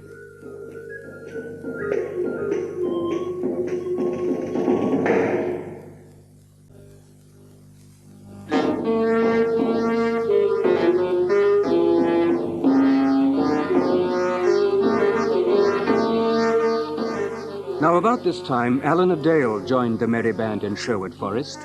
He it was whose voice was as sweet as the thrush, but his sorrow made his song more like the dove. For the sweet Ellen a Dale, whom he loved and who loved him, was to marry old Sir Stephen of Trent, albeit she wished it not. But Ellen's father thought it would be a grand thing to have his daughter marry so high. Therefore Robin and his band swore that they would help young Allan take Ellen to his wife, that she might not be forced to marry that same vile Sir Stephen. But stay, now I bethink me there is one thing reckon not upon, the priest. Truly, those of the cloth do not love me overmuch. I know of a certain friar that, couldst thou but get on the soft side of him, would do thy business, even though the Pope stood forth to ban him. He is known as the Curtal Friar of Fountain Abbey, and dwelleth in the Fountain Dale. Then I swear by the bright hair of Saint Elfrida that in 2 days hence Eleanor Dale shall be the wife to young Alan. I'll seek this same friar, and I warrant I will get upon the soft side of him, even if I have to drub one soft. Be not too sure of that, good uncle.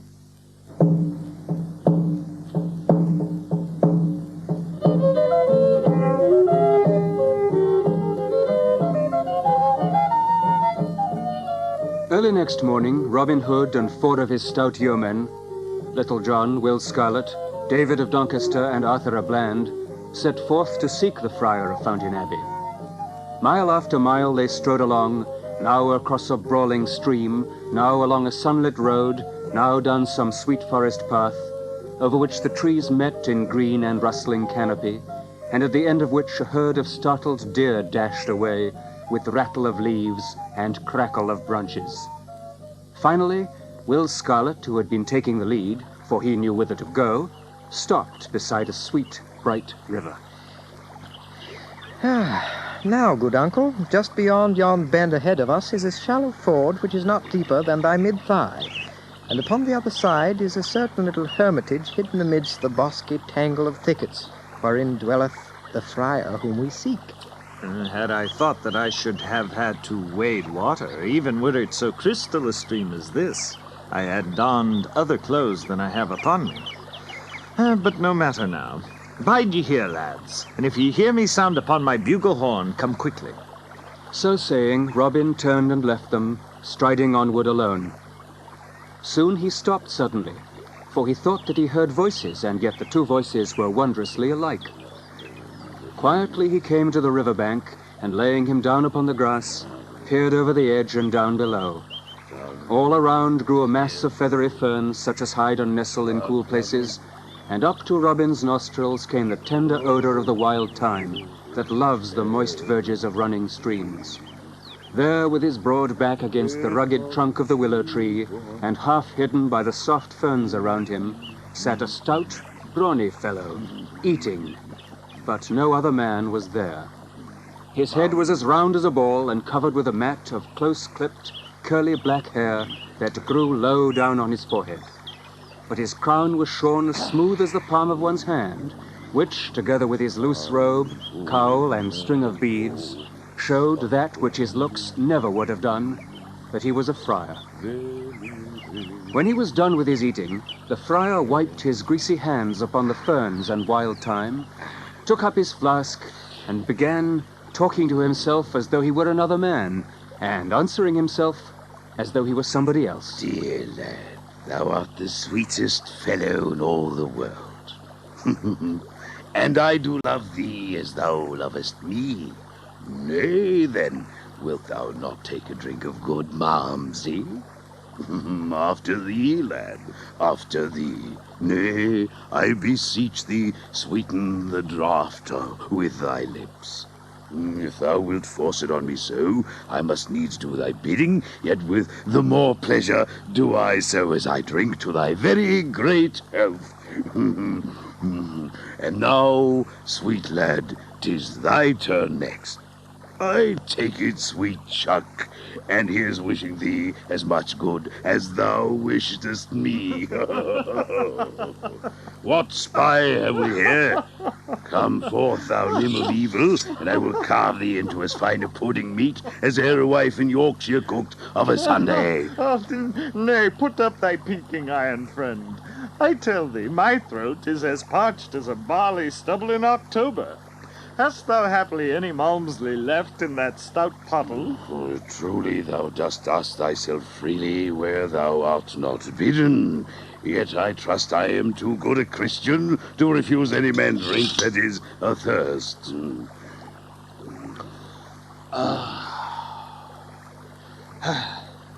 Dost thou know the country hereabouts, thou good and holy man? Yea, somewhat. Then perchance thou knowest also of a certain friar of Fountain Abbey. Yea, Nay, somewhat. Well then, good fellow, I would know whether this same friar is to be found upon this side of the river or the other. I do advise thee to find that out by the aid of thine own 5 senses, sight, feeling, and what not. I do wish much to cross yon ford, and strive to find this same good friar. Truly, it is a goodly wish on the part of one so young. Far be it from me to check thee in so bold a quest. Friend, the river is free to all. Yea, good father. But thou seest that my clothes are of the finest, and I fain would not get them wet. Methinks thy shoulders are stout and broad. Couldst thou not find it in thy heart to carry me across? Now, by the white hand of the Holy Lady of the Fountain, dost thou poor puny stripling, thou kiss my lady La Popinjay? Dost thou ask me, the Holy Tuck, to carry thee? Aye. Now I swear. But why should I not? Did not the holy Saint Christopher ever carry the stranger across the river? And should I, poor sinner that I am, be ashamed to do likewise? Come and give me thy weapon, that I may tuck it beneath mine arm, that it may not get wet. Nay, good father, I would not burden thee with aught of mine but myself. Nay, give me thy broadsword as I bid thee, for I would carry it as a penance to my pride. Robin unbuckled his sword and handed it to the friar, who thrust it with his own beneath his arm, then, with Robin upon his back, splashed across the water. Many thanks, good father. Thou art indeed a good and holy man. Prithee give me my sword, and let me go away, for I am in haste. Nay, good youth, I doubt not that thou art in haste with thine affairs, yet thou dost think nothing of mine. Thine are of a carnal nature, mine are of a spiritual nature, a holy work, so to speak. Moreover, mine affairs do lie upon the other side of this stream. I see by thy quest of the same holy friar that thou art a good young man and most reverent to the cloth. I did get wet coming hither, and am sadly afraid that should I wade in the water again, I might get certain cricks and pains in the joints that would mar my devotions for many a day to come. I know that since I've so humbly done thy bidding, thou wilt carry me back again. Thou seest how St. Godric, that holy hermit whose natal day this is, hath placed in my hands 2 swords, and in thine never a one. Therefore be persuaded, good youth, and carry me back again. Thou cunning friar, thou hast me fair and fast. Not one of thy clothes so hoodwinked me in all my days before. I might have known from thy looks that thou wert no such holy man as thou didst pretend to be. Nay, I bid thee speak not so scurrilously, neither, lest thou mayest perchance feel the prick of an inch or 2 of blue steel. Give me my sword, and I wilt carry thee back straightway. Here is thy skewer, but I shall keep my own. Now get thyself presently ready, for I would hasten back. So Robin took his sword again and buckled it at his side. Then he bent his stout back and took the friar upon it. Now Robin Hood had a heavier load to carry in the friar than the friar had in him. Moreover, he did not know the ford, so he went stumbling among the stones, now stepping into a deep hole, now nearly tripping over a boulder, while the sweat ran down his face in beads from the hardness of his journey and the heaviness of his load. Meantime, the friar kept digging his heels into Robin's sides and bidding him hasten. Hurry, good youth, for I must to my meditations. Oh, careful, careful, thou clumsy lad. Do not stumble with thy precious burden. To all this, Robin answered never a word, but having softly felt around till he found the buckle of the belt that held the friar's sword, he worked slyly at the fastening, seeking to loosen it. By the time they had reached the other bank, the friar's sword belt was loose, albeit he knew it not. So when Robin stood on dry land, and the friar leaped from his back, Robin gripped hold of the sword, leaving the holy man without a weapon. Now then, I have thee, fellow. This time that same saint of whom thou didst speak but now hath delivered 2 swords into my hand, and hath stripped thine away from thee. Truly. Now, if thou dost not carry me back, and that speedily, I swear I'll prick thy skin till it is as full of holes as a plucked goose. Now I did think that thy wits were of the heavy sort, and knew not that thou wert so cunning. Truly, thou hast me upon the hip. Give me my sword, and I promise to do thy bidding, and take thee upon my back, and carry thee. Buckling his sword to his side again, the friar took Robin Hood upon his back once more, and without a word, stepped into the water, and so waded on in silence, while Robin sat, laughing upon his back. At last he reached the middle of the ford, where the water was deepest. Here he stopped for a moment, and then, with a sudden lift of his hand and heave of his shoulders, fairly shot Robin over his head as though he were a sack of grain. There, let that cool thy hot spirit, if it may. Stay, thou villain! I am after thee straight, and if I do not carve thy brawn from thee this day, may I never lift finger again. Thou needst not hasten thyself unduly, for I will abide here until thou draggest thy wet self from the stream. Look to thyself. The swords flashed in the sun, and then met with a clash that sounded far and near. Right and left and up and down and back and forth they fought. Thus they strove for an hour or more, pausing every now and then to rest, at which times each looked at the other with wonder, and thought that never had he seen so stout a fellow. Hold thy hand, good friend. Now I crave a boon ere we begin again. What wouldst thou have of me? Only this, that thou wilt let me blow thrice upon my bugle horn. Now I do verily think that thou hast some cunning trick in this. Nevertheless, I fear thee not, and will let thee have thy wish, providing thou wilt also let me blow thrice upon this little whistle. With all my heart. So, here goes for one. Scarcely had the echo of the last note of Robin's bugle come winding back from across the river, when 4 tall men in Lincoln green came running, each with a bow in his hand, and an arrow ready knocked upon the string. Ah, it is thus, thou traitor knave. Then, marry, look to thyself. Straightway the friar clapped a pretty silver whistle to his lips, and blew a blast that was both loud and shrill. And now there came a crackling of the bushes that lined the other side of the road, and presently, forth from the covert, burst 4 great, shaggy hounds. At them, sweet lips, at 'em, bell throat, at 'em, beauty, at 'em, fang. Before one could say gaffer down the dale, the hounds were upon Robin, and he had only time to drop his sword and leap lightly into the tree, around which the hounds gathered, looking up at him as though he were a cat on the eaves. Then he pointed down the road to where the 4 yeomen were standing, stock still, with wonder of what they saw. At 'em! As the hawk darts down upon its quarry, so sped the 4 dogs at the yeomen. But when the 4 men saw the hounds so coming, all with one accord, saving only Will Scarlet, drew each man his goose feather to his ear, and let fly his shaft. Now each dog so shot at leaped lightly aside, and as the arrow passed him, whistling, caught it in his mouth and bit it in twain. Now it would have been an ill day for these 4 good fellows, had not Will Scarlet stopped before the others, and met the hounds as they came rushing.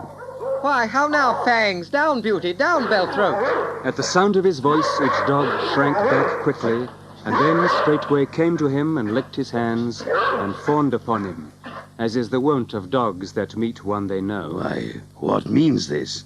Art thou wizard to turn those wolves into lambs? Can I trust mine eyes? What means it that I see young Master William Gamwell in such company? Nay, Tuck, my name is no longer Will Gamwell, but Will Scarlet, and this good fellow hanging in yon tree is my uncle Robin Hood, with whom I am abiding just now. Truly, good master, I have oft heard thy name both sung and spoken of, but I never thought to meet thee in battle. I crave thy forgiveness, and do wonder not that I found so stout a man against me. Thou most holy father, I am more thankful than e'er I was in all my life before, that our good friend Will knew thee and thy dog. And I too, Little John, for they did tree me like a tomcat. But we have yet to find that friar of Fountain Abbey. Why, uncle, thou hast not far to go, for there he stands beside thee. How? Art thou the man that I have been at such pains to seek all day, and have got such a ducking for? Why, truly some do call me the Cuttle Friar. Others again call me in jest the Abbot of Fountain Abbey. Others still again call me simple Friar Tuck. I like the last name best, for it doth slip more glibly off the tongue. But why didst thou not tell me thou wert he I sought, instead of sending me searching for black moon? Why, truly thou didst not ask me, good master. But what didst thou desire of me? Nay, the day groweth late, and we cannot stand longer talking here. Come back with us to Sherwood, and I will unfold all to thee as we travel along. So, without tarrying longer, they all departed, with the stout dogs at their heels, and wended their way back to Sherwood again. And Friar Tuck married Alan and Ellen, with the help of Robin and the merry band, who stood beside with swords upon Sir Stephen and Ellen's father. And afterwards, Friar Tuck remained in Sherwood to oversee holy matters and to enjoy the merry life with the others.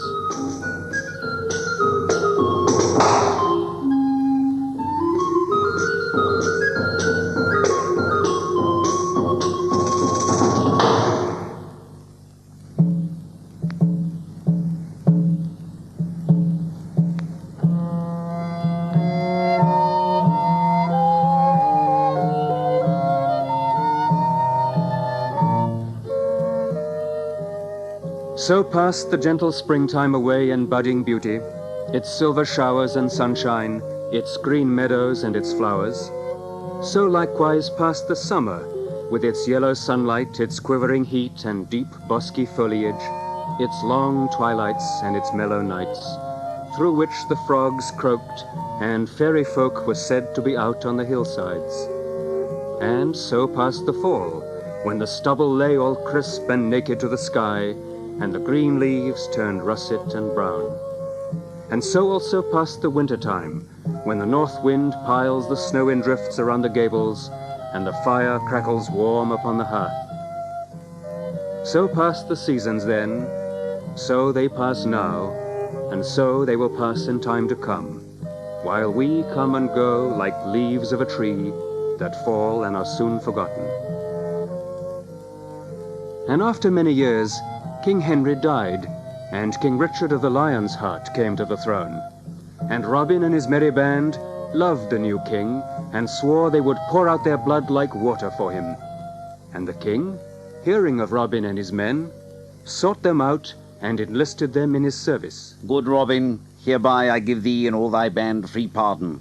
But truly I cannot let you roam the forest as you have done in the past. Therefore I will take thee and that bold knave Little John also, likewise thy cousin Will Scarlet and thy minstrel Alan a Dale, and you shall go back to London with me. And the rest of my merry band? We will take their names and have them duly recorded as royal rangers, for methinks it were wiser to have them changed to law-abiding caretakers of our deer in Sherwood than to leave them to run at large as outlawed slayers thereof. So Robin Hood and Little John and Will Scarlet and Alan a Dale shook hands with all the rest of the band, kissing the cheeks of each man, and swearing that they would often come to Sherwood to see them. Then each mounted his horse and rode away in the train of the king.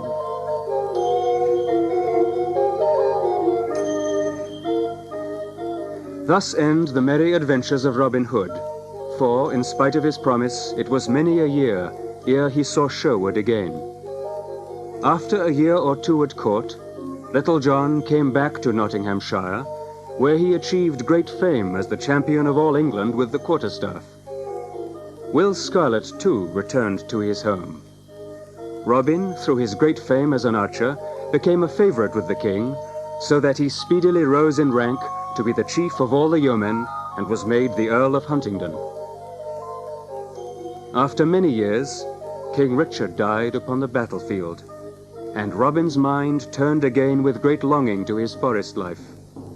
Straightway he went to King John, and sought leave of him to visit Nottingham, and to behold the woodlands once more, which leave the king granted him. So Robin Hood and Allen a Dale set forth without delay to Nottinghamshire and Sherwood Forest. As they passed along the road, it seemed to Robin that he knew every stick and stone that his eyes looked upon. Yonder was a path that he had oft times trod of a mellow evening, with Little John beside him. Here was one, now nigh choked with brambles, along which he and a little band had walked when they went forth to seek a certain curtal friar. Thus at last they came to the open glade and the broad, wide-spreading greenwood tree which was their home for so many years. Neither of the two spoke when they stood beneath that tree. Robin looked all about him at the well-known things, so like what they used to be, and yet so different. For where once was the bustle of many busy fellows, was now the quietness of solitude. And as he looked, the woodlands, the greensward, and the sky all blurred together in his sight through salt tears. For such a great yearning came upon him as he looked on these things, that he could not keep back the water from his eyes. Then came a longing to sound his bugle once more. He raised it to his lips and blew a blast.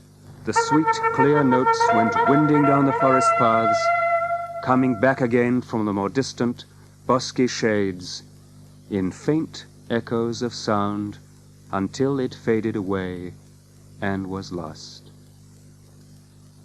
Now it chanced that on that very morn, Little John was walking through a spur of the forest, sunk in meditation, and as he paced along, the faint, clear notes of a distant bugle horn came to his ear. All the blood in his body seemed to rush like a flame into his cheeks as he bent his head and listened. Again came the bugle note, thin and clear, and yet again it sounded. Then Little John gave a great, wild cry of yearning, of joy, and yet of grief. And putting down his head, he dashed into the thicket until, at last, he burst from the covert and rushed forward and flung himself at Robin's feet. Then he clasped his arms around the master's knees, and all his body was shaken with great sobs. Neither could Robin nor Allen a Dale speak, but stood looking down at Little John, the tears rolling down their cheeks. And while they thus stood, 7 royal rangers rushed into the open glade and raised a great shout of joy at the sight of Robin. And at their head was Will Scarlet. Then, after a while, came 4 more, panting with their running, and 2 of these 4 were Will Scarlet and Midge the miller. Now I swear that never again will I leave these dear woodlands. I've been away from them and from you too long. Now do I lay by the name of Robert, Earl of Huntington, and take upon me once again that nobler title of Robin Hood the Yeoman.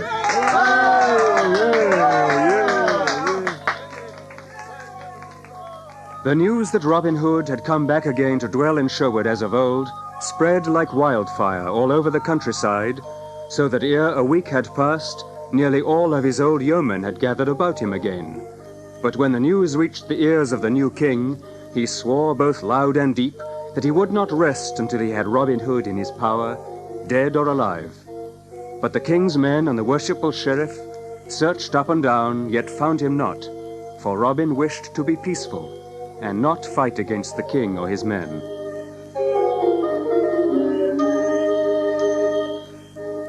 Yet there came a day when Robin and his yeomen met the sheriff and the king's men in the forest, and a bloody fight followed. The first man slain in that fight was the sheriff, but many a better man than he kissed the sod that day.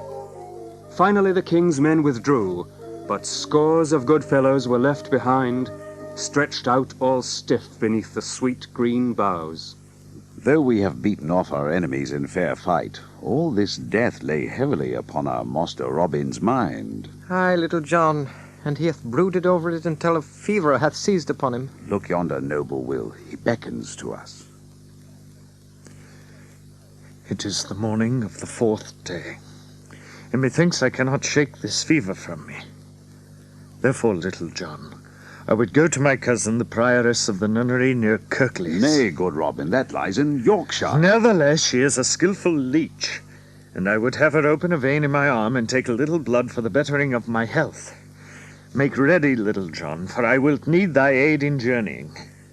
And you, brave Will, wilt be the captain of the band until we should come back. Nalber's hot. Him off with him. Well, let's look in. Ja, vi him stoppet. Ja, det morgon är min nu stoppet med. Och så ser jag då i vis och snittar det söven. Vad blir det må vi snittar? Åh, om han och tappa kallar vårt snittar. Attitude. So when the prioress heard how Robin had thrown away his earldom and gone back again to Sherwood, she began plotting ill against him, thinking that by doing evil to him, she might find favor with his enemies. Keeping Little John back, she led Robin up a winding stone stair to a room which was just beneath the eaves of a high round tower. Then the prioress took a little cord and tied it tightly about Robin's arm, as though she were about to bleed him. But the vein she opened was not one of those that lie close and blue beneath the skin. Deeper she cut than that, for she opened one of those veins through which the bright red blood runs leaping from the heart. Having done this vile deed, she turned and left her cousin, locking the door behind her. All that livelong day the blood ran from Robin's arm, nor could he check it, though he strove in every way to do so. Again and again he called for help, but no help came, for his cousin had betrayed him, and Little John was too far away to hear his voice. So he bled and bled until he felt his strength slipping away from him. Then he arose, tottering and bearing himself up by the palms of his hands against the wall, and reached his bugle horn at last. Thrice he sounded it, but weakly and faintly, for his breath was fluttering through sickness and loss of strength. Nevertheless, Little John heard it where he lay in a nearby glade. With a heart all sick with dread, he came running and leaping toward the nunnery. Loudly he knocked at the door, and in a loud voice shouted for them to let him in. Let me in! But the door was of massive oak, strongly barred and studded with spikes, so they felt safe, and bade Little John be gone. Wildly he looked about him, and finding a heavy stone, such as 3 men could not lift nowadays, he seized it, and staggering under its weight, came forward and hurled it crashing against the door. In burst the door, and away fled the frightened nuns, shrieking at his coming. Up the winding stone steps he ran till he reached the room where Robin was. Putting his shoulder against it, he burst the locks as though they were made of brittle ice. There he saw his own dear master, leaning against the grey stone wall, his face all white and drawn, and his head swaying to and fro with weakness. Little John leaped forward and caught Robin Hood in his arms.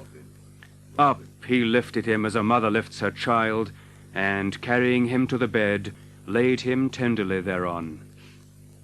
When the blood was stopped, Little John spoke cheerful words, laughing and pretending gaiety. Surely no stout yeoman will die at the loss of a few drops of blood. Why, give thee a week, Robin, and thou wilt be roaming the woodlands as boldly as ever. Mine own dear Little John, heaven bless thy kind rough heart.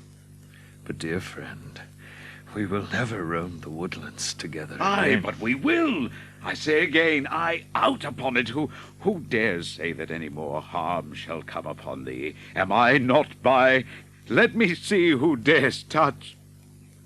Now, if aught of harm befalls thee because of this day's doings, I swear by St. George that the red cock shall crow over the roof tree of this house, for the hot flames shall lick every crack and cranny thereof. As for these women, it will be an ill day for them. Nay, Little John. Give me thy rough brown fist. Since what time hath my good right-hand man thought to harm women, even in vengeance?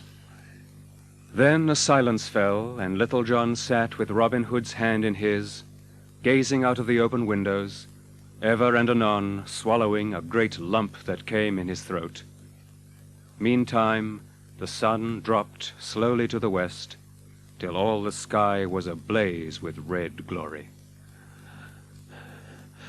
Little John, I would look out once more upon the woodlands. So the yeoman lifted Robin in his arms as he bade, and Robin Hood's head lay on his friend's shoulder. Long he gazed with a wide, lingering look, while the other sat with bowed head, the hot tears rolling one after another from his eyes and dripping upon his chest, for he felt that the time of parting was near at hand. Dear Little John, string my bow for me, and choose a smooth fair arrow from out my quiver. This Little John did, though without disturbing his master or raising from where he sat. Robin Hood's fingers wrapped lovingly around his good bow, and he smiled faintly when he felt it in his grasp. Then he knocked the arrow on that part of the string that the tips of his fingers knew so well. Little John, little...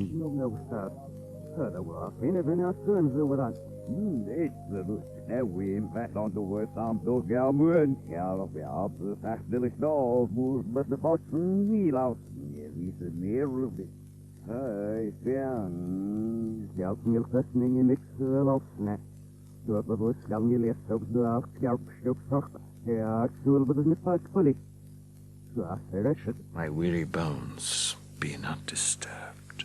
Aye, Robin. As he finished speaking, he raised himself of a sudden and sat up. His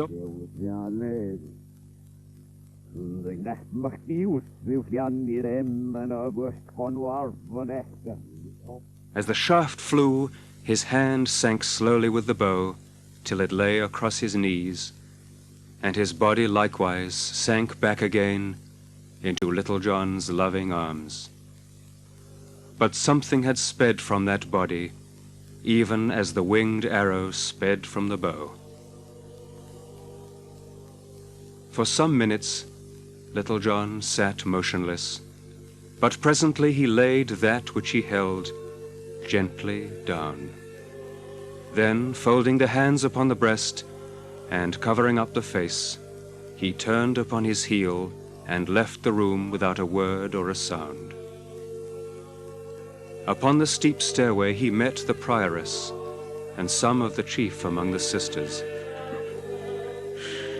If ye go within a score of feet of yonder room, I will tear down your rookery over your heads, so that not one stone shall be left upon another. Bear my words well in mind, for I mean them. In the early grey of the coming morn did Little John and 6 more of the band return to carry Robin forth from the nunnery. And they took him to where his arrow was found, stuck in a large oak inside the greenwood. And there they buried him. And upon a stone at Kirklees there is today an old inscription in the ancient English, and thus it runs. Here underneath this little stone lies Robert, Earl of Huntingdon. No archer were as he so good, and people called him Robin Hood. Such outlaws as he and his men will England never see again. December 1247.